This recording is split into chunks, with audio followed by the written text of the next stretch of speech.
한때 이런 말이 있었습니다. 공무원들을 지칭해서 철밥통이다 라고 하는 말들을 좀 했죠.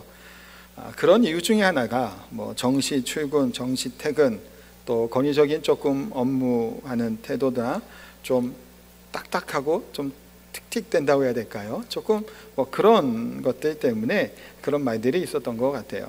근데 요즘 보면 이제 주민센터를 가거나 공공기관에 가면 다들 참 친절하죠. 또 옛날에는 그랬는지 모르겠는데 요즘 애들은 다들 이렇게 상냥하고 친절하게 이제 응대하는 것을 보게 됩니다.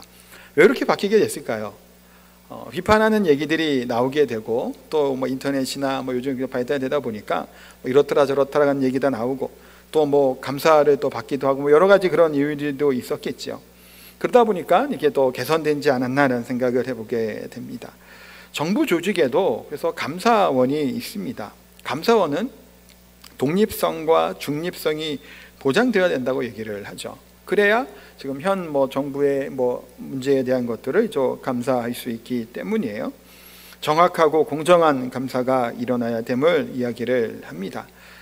그래서 시시비비를 때로는 가리기도 하고 그러죠. 또 국회의원들이 정부 이제 국무위원들을 또 불러다가 또 이렇게 질문하기도 하고 답변 듣는 것들도 사실은 그렇게 있어요.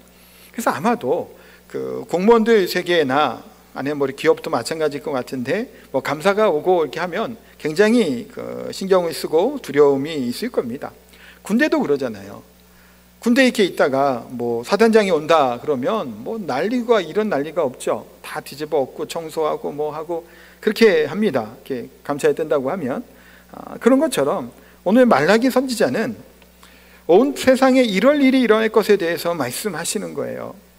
호련히 하늘로부터 성전에 온 세상을 뒤엎을 만한 영광의 그런 언약의 사자가 심판의 사자가 이 땅에 오실 것에 대해서 말씀합니다. 이분은 다르죠. 뭐와 다를까요? 이 세상의 법은 뭐만 갖고 판결을 하나요? 겉으로 드러나는 불법 행위만 가지고 해요. 우리가 속으로 어떤 생각을 하고 한다고 그걸 갖고 문제시 여기지 않죠. 그건 죄가 아니고 잘못이 아니잖아요. 그런데 하나님은 뭘 보시는 분이신가요? 중심을 보시는 분이시죠. 그 마음을 감찰하시는 분이에요.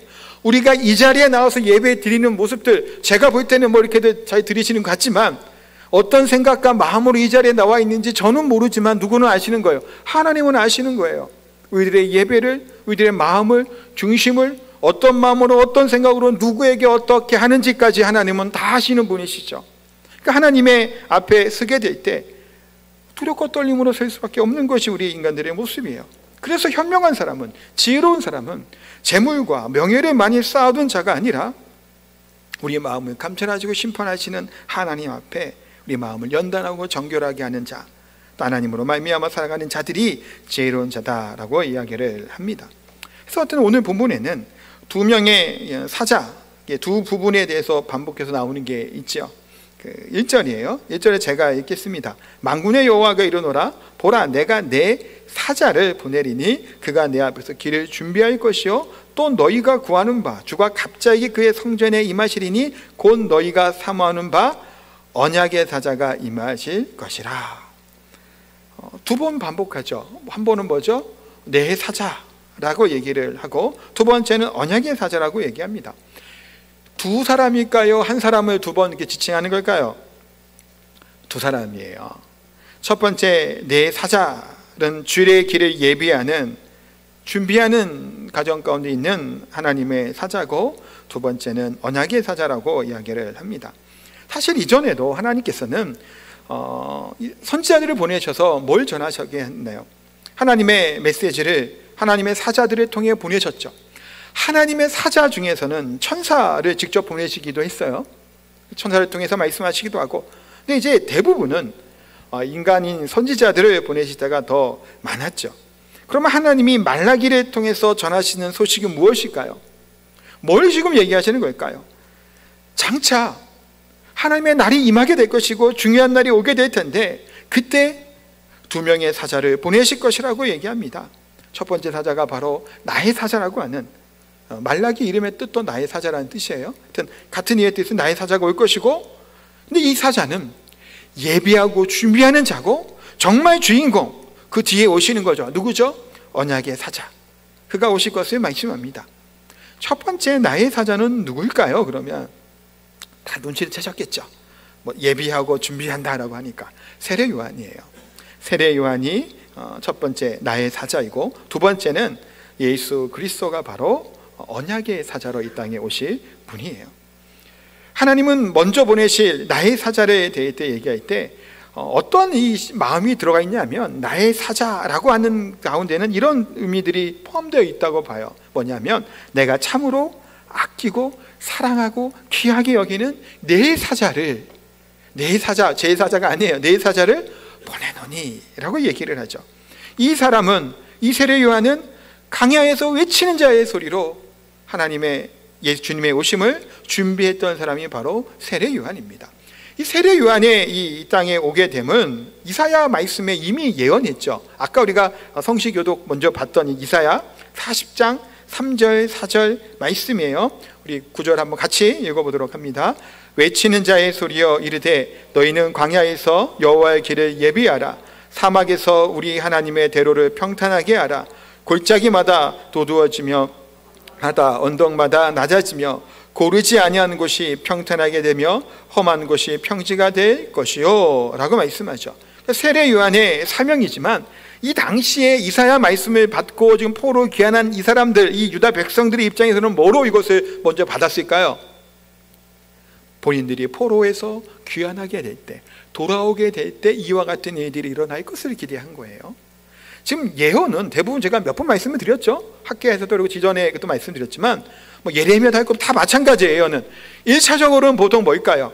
현 시대적인 그 당시 일어날 현상들을 이야기하는데, 궁극적으로 이 예언이 뭐로 이어지게 되죠? 다 예수 그리스도로 이어지는 거예요. 이게 계시록도 마찬가지예요. 계시록 읽으실 때도 나중에 뭐 또 설교하겠지만 계시록도 마찬가지고, 예언서 대부분이 현 시대적인 것들을, 그러니까 현 시대라고 하는 얘기는 이 성경에 기록된 그 시대를 얘기하는 거예요. 그때의 예언을 반영해요, 1차적으로. 그런데 궁극적으로는 다 뭘 예표하고 있는 거예요? 예수님을 얘기하는 거예요. 성전에 대한 부분도 마찬가지죠. 눈에 보이는 이런 성전이 아니라 정말 성전 대신 예수님이 이 땅에 오심을 얘기하는 것이고, 지금 이 부분도 마찬가지입니다. 세례 요한이 오게 됨을 이야기하는 것이 이제 궁극적으로 맞죠. 당시에는 그런 생각을 했을 거예요. 우리가 돌아오게 될 때 그런 일이 일어나게 될 것이라 생각을 했겠죠. 그런데 그런 일은 일어나지 않았어요, 일차적으로. 어쨌든 간에 왕이 행차할 때는 수많은 무리들이 준비하고 예비를 합니다. 고대에는 마찬가지였고 지금도 그렇죠. 우리가 지금 이번 정부 윤석열 대통령이 이제 대통령 되고 나서 큰 변화 중에 하나가 뭐죠? 청와대를 이제 집무실로 쓰지 않고 용산으로 지금 이전을 했죠. 그래서 좀 약간 이슈가 잠깐 된 적이 있어요. 뭐 여당, 야당 서로 이제 뭐 이렇게 좀 공격했던 게 있긴 있지만 뭐 별 차이는 없다고 해도 뭐가 있게 있었죠? 대통령이 가니까 뭐 해요? 그 길을 준비해야 되잖아요. 그렇죠? 대통령 차는 멈추지 않아요. 도착지에 가기 전에 그냥 쭉쭉 갑니다. 그러니까 이제 출근할 때도 미리 통제를 해야 되고 이렇게 해서 대통령 차가 지나갈 수 있도록 그걸 한단 말이에요. 그러니까 어디 대통령이 방문을 할 때 그냥 가갖고 뭐 할까요? 아니에요. 미리 뭐 경찰들이 동원하기도 해서 이렇게 정리를 하기도 하고 경호원들도 가겠고 하여튼 그런 준비를 하는 거예요. 대통령이 도착하기 전에는. 그런 과정들이 지금도 갔는데, 당시 고대 시대의 왕이 행차를 하고 어디 가는데 그냥 가겠냐라는 거예요. 수많은 수행원들이 따라가고 또 이제 그런 길이나 뭐 불편한 것들이 있으면 정리하는 작업을 해요. 지금도 군대에서 뭐 누구 온다 그러면 막 평탄한 작업하고, 전에 저도 부대에 있을 때 뭐 연합사령관인가 온다고 막 그래갖고 연병장으로 얼마나 뒤집었는지 몰라요. 우리 쓰던 거. 아니 그런 사령관이 오고 누가 와도 그 일을 하는데, 왕이 걸어가는 그 길을 예비하는 것은 어찌 보면 당연한 일이죠.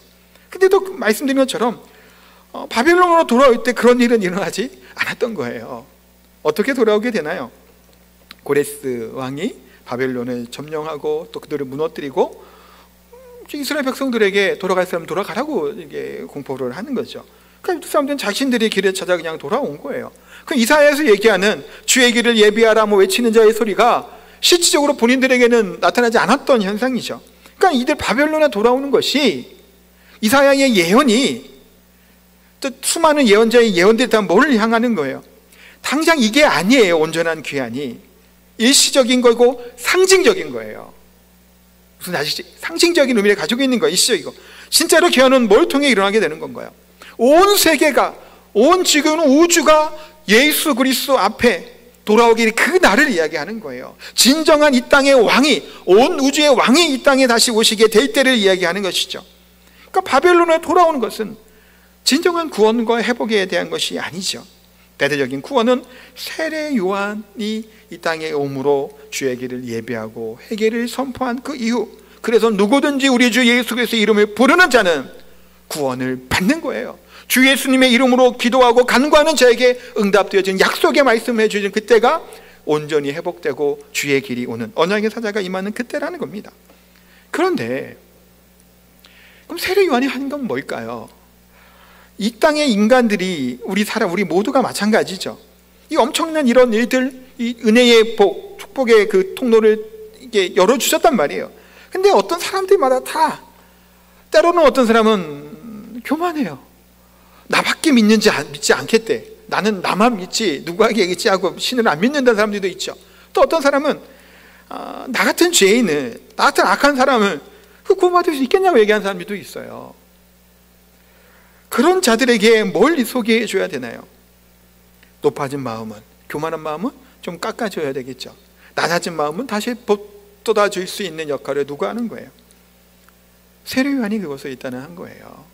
강팍해져 있는 그 당시에, 말라기 선지자 이후에 하나님이 침묵하시는 그 400년 정도 기간 동안에 세례 요한이 먼저 가서 뭐 한 거예요? 회개하라, 천국이 가까이 왔느니라.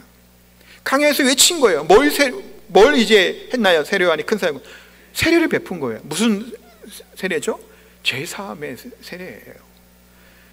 마음이 말랑하게 만드는 거예요. 이거는 예수님이 이 땅에 오셔서 천국 복음을 전하고 선포할 그때를 준비하고 예비하기 위해서 강팍해졌던 마음을 세례 요한이 먼저 가서 말랑말랑하게 좀 만드는 역할을 세례 요한이 그것이 했던 겁니다.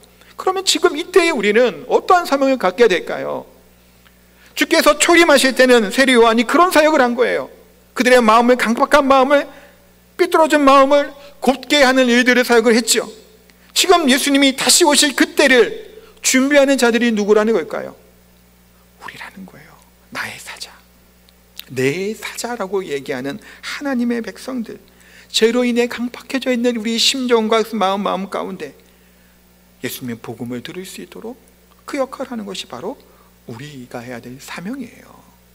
물론 성령님께서 마음을 열어주셔야 돼요. 그래야 그 마음이 변하지, 우리가 뭔 소리를 다 하고 아무리 좋은 얘기 해봐야 소용은 없죠. 그렇기 때문에 우리가 뭐 하는 역할이냐 하면 명확하게 안내자 역할인 거예요. 소개해 주는 거예요. 안내해 주고 하나님의 말씀 앞으로 오게 하고 예배 앞으로 오게 하는 역할을 하는 거예요. 그 하나님께서 그 마음을 열어주시고 그 마음의 심령에 구원의 은혜를 부어주시죠. 그 역할이 바로 우리가 해야 될 이 사명이라는 겁니다. 두 번째는 언약의 사자가 임하실 것에 대해서 말씀하죠. 이 언약의 사자가 임한다고 하는 말은 사실 이 말라기 여기서도 굉장히 중요한 말씀의 내용이에요. 특별한 신분을 가지신 하나님의 사자가 그 사자를 보낼 것이다 라고 말씀하고 있죠. 구약에 보면 이스라엘 역사에 특별한 그런 천사들을 하나님 안에 보내셨어요.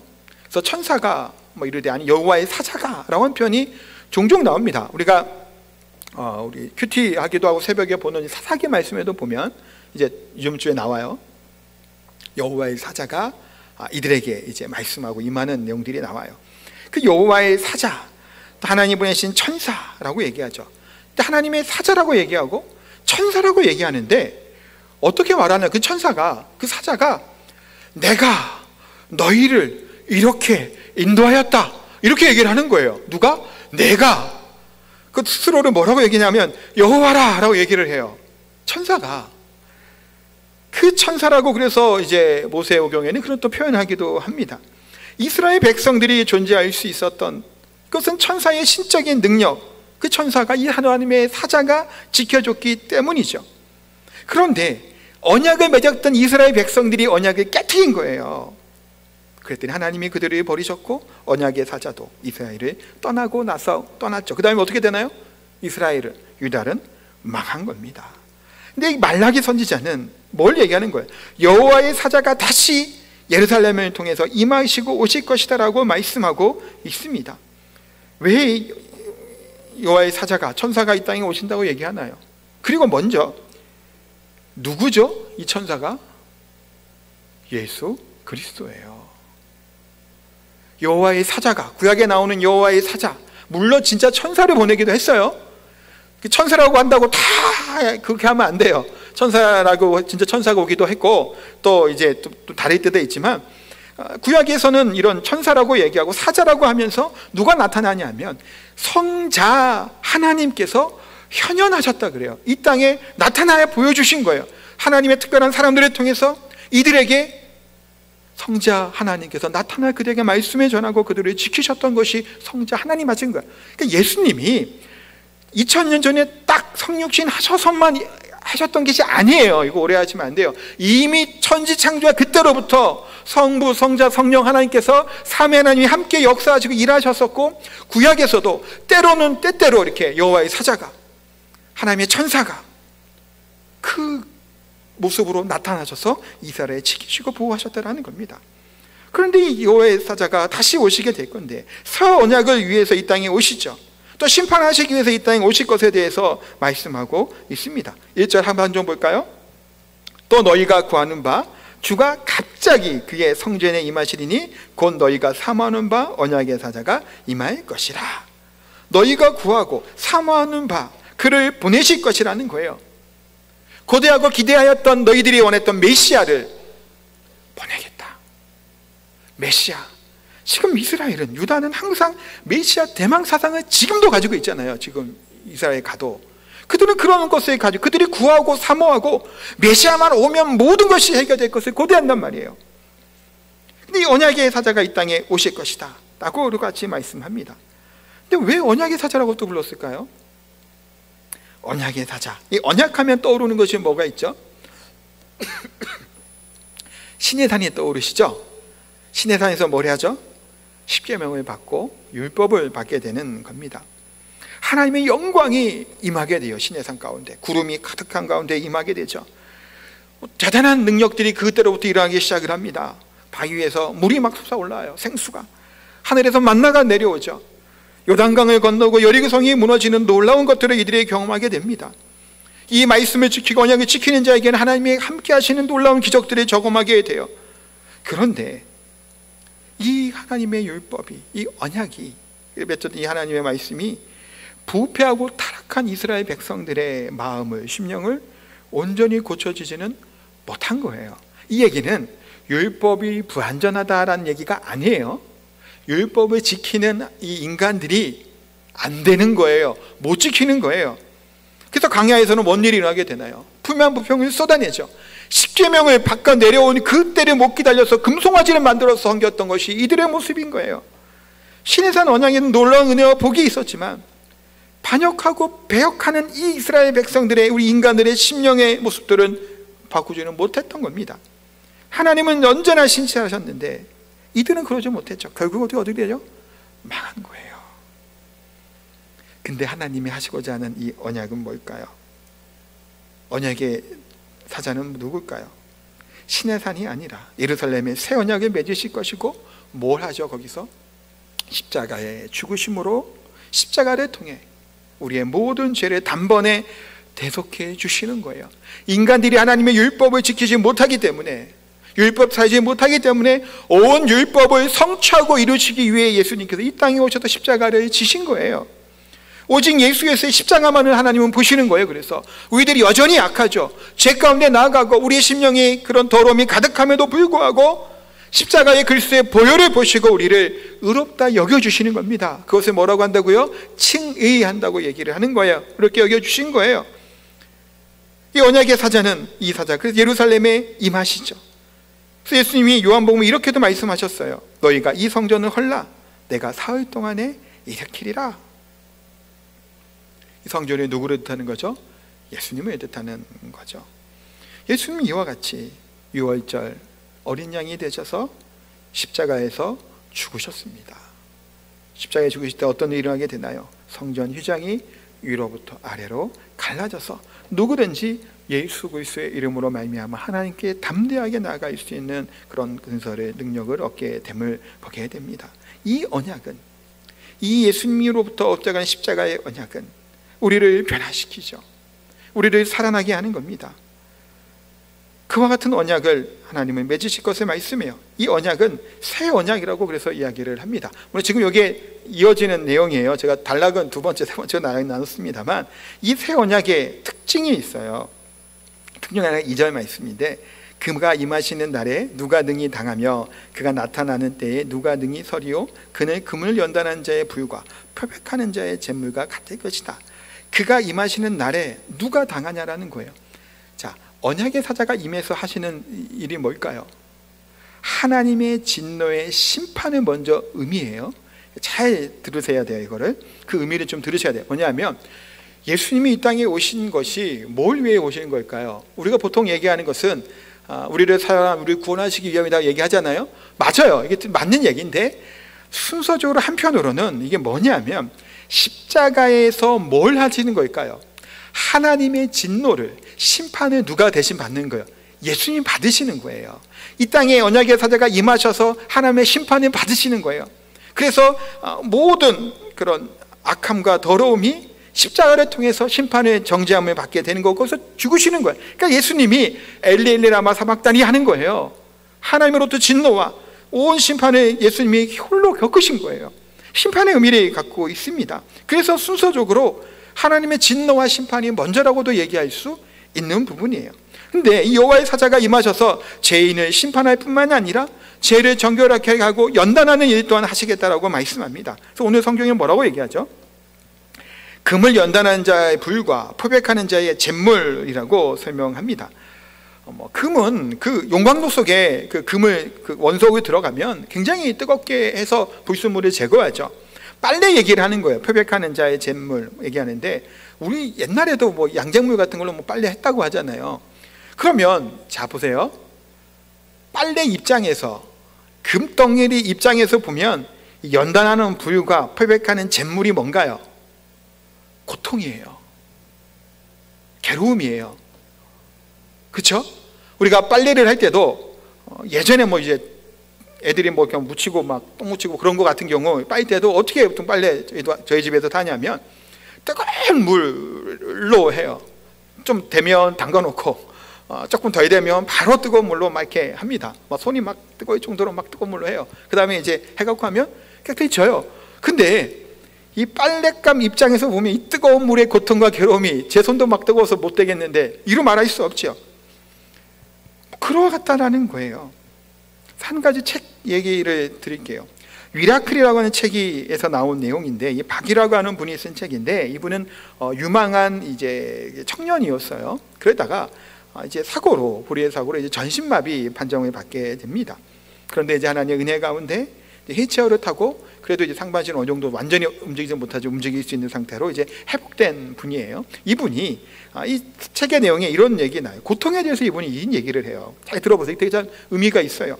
인간의 몸에서 느껴지는 고통은 그 사람의 생명을 살리게 하는 구원의 신호다. 이게 뭔 말일까요?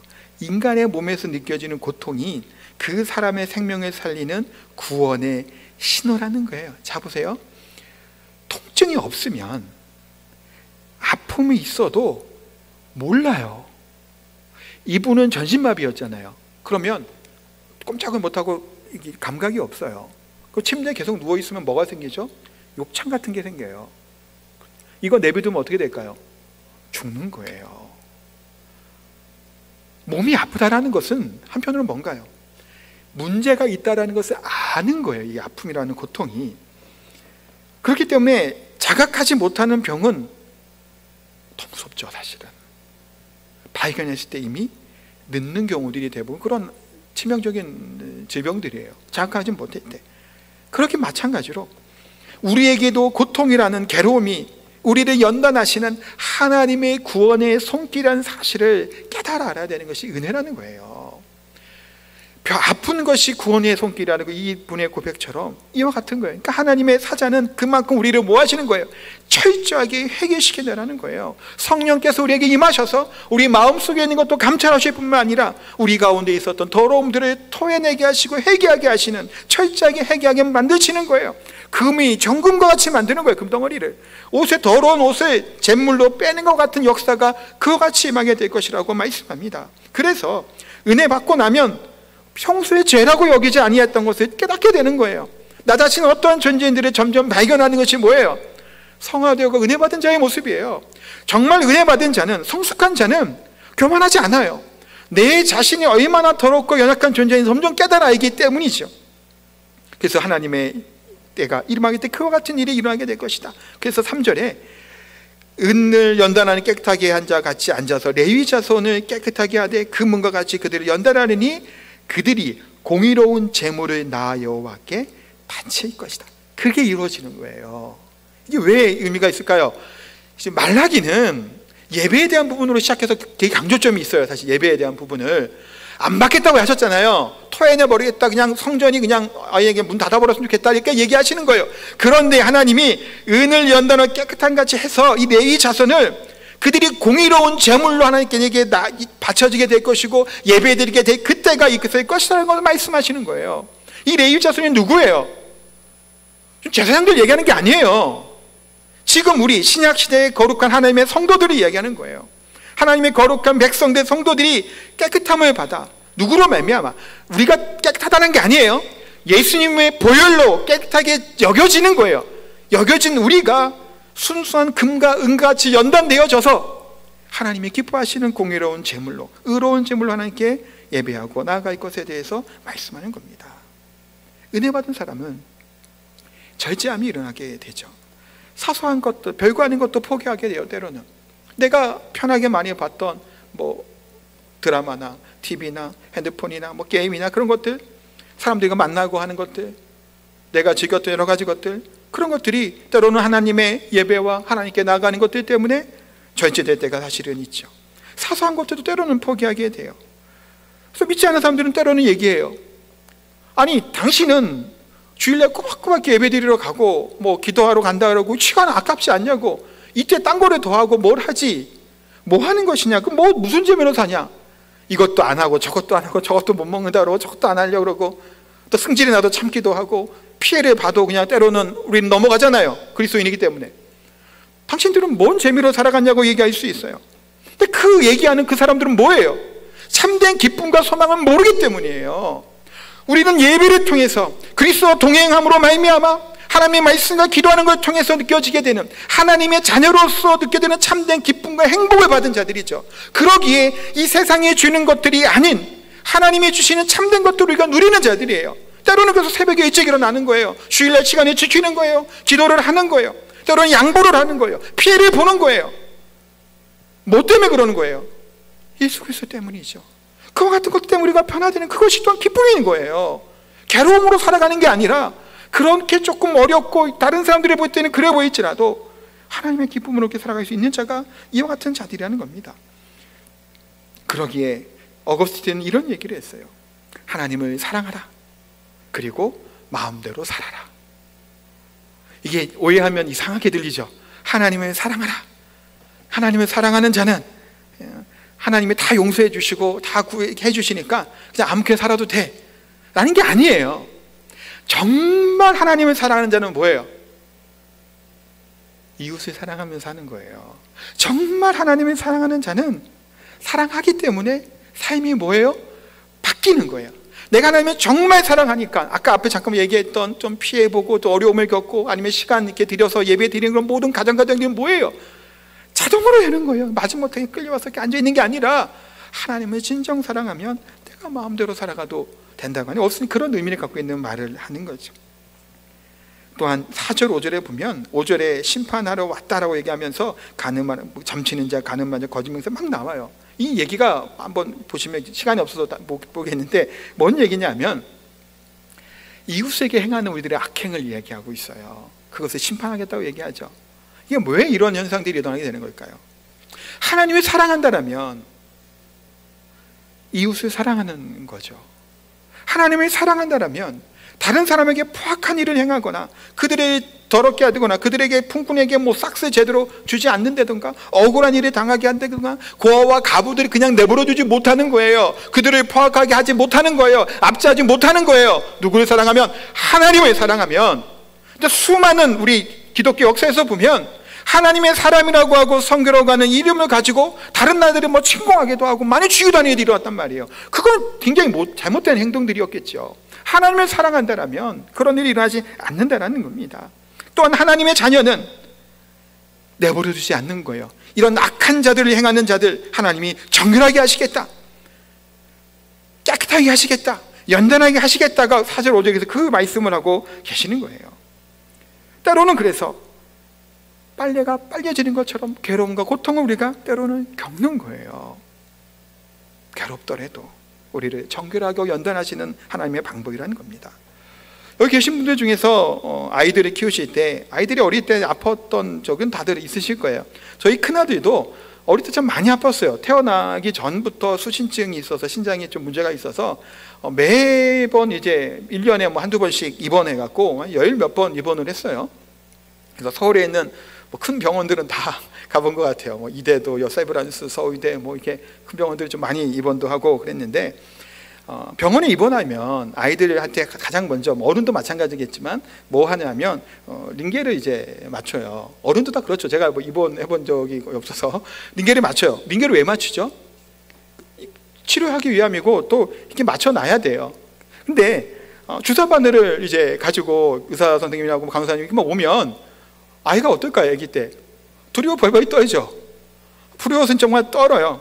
그러면 두 가지 일을 해요. 병원에서. 첫 번째는 뭐냐면 부모님 나가라 그래요. 그리고 간호사가 그냥 붙잡고 주사를 그냥 찌릅니다. 또 두 번째는 뭘까요?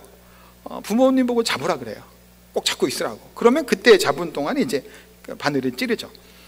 우리 아이가 큰애가 그 어릴 때 상생이 저도 기억이 나요. 그 눈빛이 아빠가 구해달라고 그렇게 엉엉 우는 거예요. 자기 죽겠다고 막 우는 거예요. 막 무섭잖아요. 막 근데 그 눈빛이 지금도 생생해요. 울면서 자기 구해달라고. 근데 제가 어떻게 해야 돼요? 그냥 놓지 마세요 해야 되나요? 아니죠. 때로는 그냥 외면하고 그 눈빛을 보고 밖으로 나가야 돼요. 주사 맞을 때까지. 때로는 붙잡고 있는 거예요. 주사 놓도록.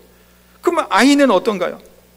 배신감이 이루 말할 수 없는 거예요. 애가 삐져서 처음에 말을 안 하더라고요. 아빠랑 그렇게 친하게 됐는데 지는 배신감을 느끼는 거예요. 아니 아빠가 나 지금 이렇게 죽겠다고 울고 하는데 나를 안 구해주는 거예요. 나를 어쩔 때는 잡고 있는 거예요. 외면하고 나가버리는 거예요. 근데 아이가 운다고 그냥 내버려둘 수 없단 말이에요. 애가 열은 나고 있죠. 검사도 해야 되고. 사실 링겔이 맞아야 뭐 하나요? 그것 통해서 항생제를 놔줘요. 매번 아이 주사 날려고 하면 그 애들 죽죠 사실. 그러니까 링겔을 놔면 거기다 계속 주사를 놓잖아요. 입원하면. 그렇기 위해서는, 치료하기 위해서는 그걸 맞아야 돼요. 아프다고 그냥 내버려둬서 더 심각한 지경에 처하게 된다는 겁니다. 하나님의 심판이 이와 같다는 거예요. 그냥 내버려둘 수가 없는 거예요. 붙잡고라서도 놔야 되는 것이고 그 눈빛과 울부짖음을 들어도 때로는 고개를 돌려야 돼요. 외면해야 된단 말이에요. 때로는 무서운 심판이 그와 같은 하나님의 은혜라는 겁니다. 그런데 보세요. 6절에 뭐라고 말씀하죠? 같이 6절은 한번 읽어보도록 하겠습니다. 나 여호와는 변하지 아니하나니 그러므로 야곱의 자손들아 너희가 소멸되지 아니하느니라. 아멘. 하나님은 변치 아니하시는 하나님이시죠. 신실하신 하나님이요. 그래서 절대로 망하게 내버려두지 않겠다라고 말씀합니다.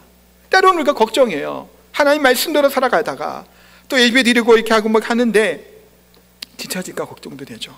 염려도 되고 여러 가지 마음들이 생깁니다. 자녀들을 볼 때마다 이게 커서 잘 먹어도 될 수 있을까라는 걱정이 되나요? 안 되나요? 되잖아요. 공부 더 잘해야 될 텐데 친구들 관계는 어떤가 막 그런 생각을 합니다. 그러나 하나님은 변하지 아니하시는 분이시죠. 우리를 연단하셨다라면 반드시 끝까지 책임져 주시는 분이에요.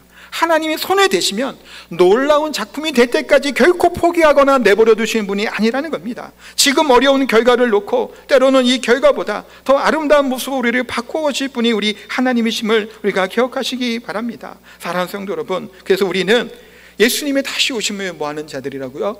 준비하고 예비하는 하나님의 사자, 내 사자라고 얘기하는 자들이 바로 우리 이 땅을 살아가는 우리들이에요.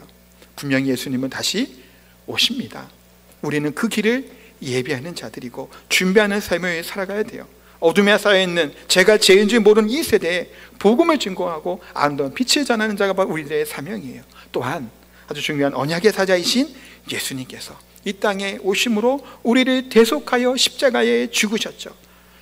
그리고 부활하고 승천하심으로 말미암아 그분께서 우리를 연단하시고 또한 그 연단하시는데 소멸하지 아니하는 영원한 사랑을 말씀하십니다. 이 진실하신 사랑과 언약의 약속을 기억하며 거룩하고 온전한 모습으로 우리가 변화될 줄 믿습니다. 이런 주님이 다시 오실 때까지 주의 길을 예비하고 준비하는 거룩한 백성으로 살아가는 저 우리 성도님 다 되시기를 예수님의 이름으로 축복하고 기도합니다. 우리 찬양하겠습니다. 마라나타라고 하는 찬양할 건데, 교회에서는 우리가 거의 안 불러본 곡인 것 같아요. 이게 되게 오래된 곡이기도 하고 유명한 곡인데 같이 우리 찬양TV랑 같이 부르면서 가사를 잘 생각하며 같이 한번 찬양하도록 하겠습니다.